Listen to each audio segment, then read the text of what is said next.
गोकुल नगरी में सुबह की हल्की हल्की धूप फैल रही थी। हर तरफ चहल पहल थी। बच्चे खेल रहे थे, ग्वालिनें अपने काम में लगी थी और गायें भी शांत मन से चर रही थी। उसी समय गोकुल के बाहर से एक बूढ़ी माँ धीरे धीरे चलते हुए अंदर आई। उसके कंधे पर एक टोकरी थी जिसमें ताजे ताजे फल रखे हुए थे। चेहरे पर थकान थी, लेकिन आंखों में उम्मीद की एक हल्की सी चमक थी। वह धीरे धीरे आवाज लगाती हुई आगे बढ़ी।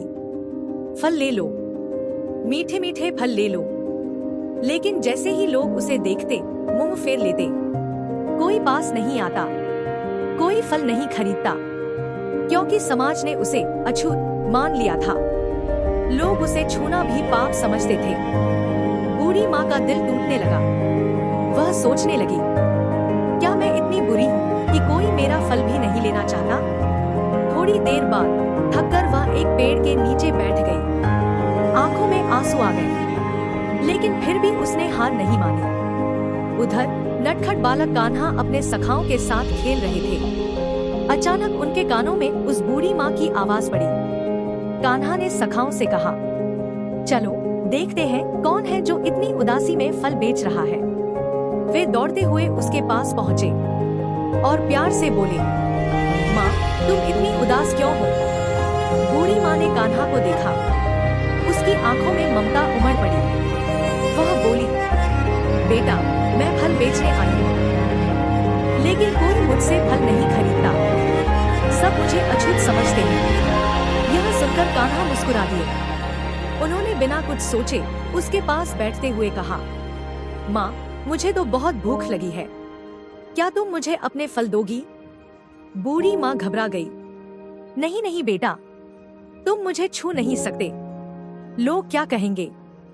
कान्हा ने हंसते हुए कहा, माँ, मेरे लिए सभी एक समान है, तुम भी मेरी ही तरह हो। फिर उन्होंने अपने छोटे छोटे हाथ आगे बढ़ाए और बोले, बताओ, इन फलों का मोल क्या है? बूढ़ी माँ की आंखों से आंसू बहने लगे। उसने कांपते हुए कहा, बेटा, मुझे कोई मोल नहीं चाहिए, तुम जितना चाहो ले लो। कान्हा ने मुस्कुराते हुए अपनी मुट्ठी भर भर कर अनाज के दाने उसकी टोकरी में डाल दिए और बदले में फल ले लिए। लेकिन जैसे ही बूढ़ी माँ ने अपनी टोकरी देखी, वह चौंक गई।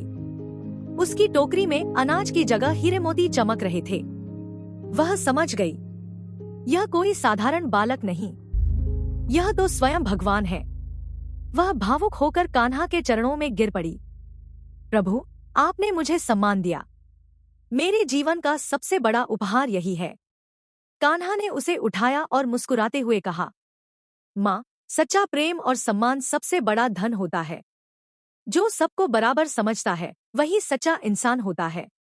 उस दिन के बाद गोकुल के लोगों की सोच बदल गई। उन्होंने उस बूढ़ी माँ को अपनाया और समझ गए, किसी को छोटा या बड़ा समझना सबसे बड़ी भूल है। भगवान के लिए सभी समान हैं।